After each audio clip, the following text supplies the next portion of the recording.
a clear consensus has formed about the need to address the dangers of climate change. The effects of global warming are indisputable, from rising sea levels to increasingly violent natural disasters.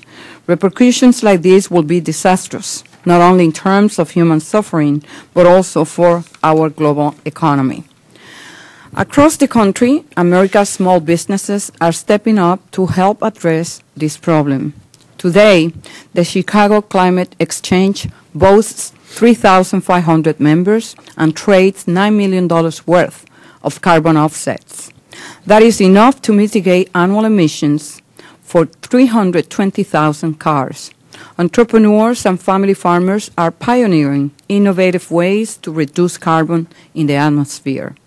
Whether it's trading carbon credits or developing renewable fuels, small firms everywhere are making critical investments in a greener future.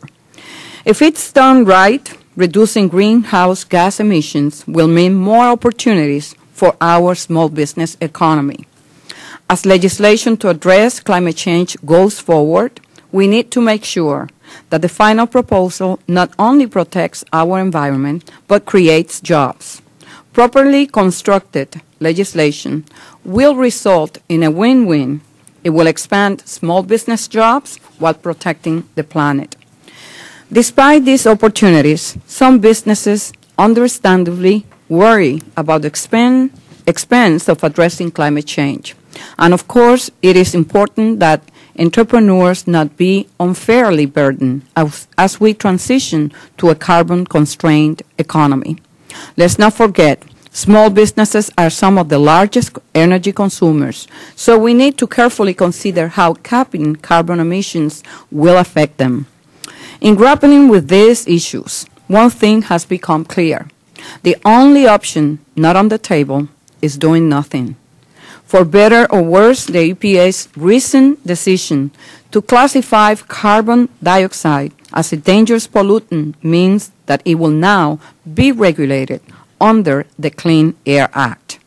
The Clean Air Act laws, which were enacted in 1970, simply were not written with this purpose in mind. Try to regulate carbon dioxide emissions through the existing Clean Air Act laws is trying to put a square peg in a round hole. That means the question is no longer if we're going to reduce greenhouse gas emissions, but rather when and how. If we are going to both address climate change and create new growth opportunities for small businesses, leadership will be required on all fronts, not just from EPA, but from Congress as well. That is the right way to go about this monumental task.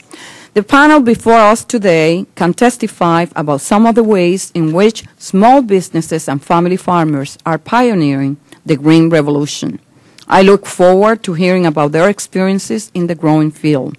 However, if they're going to continue this impressive work, they will need the proper support from all of us.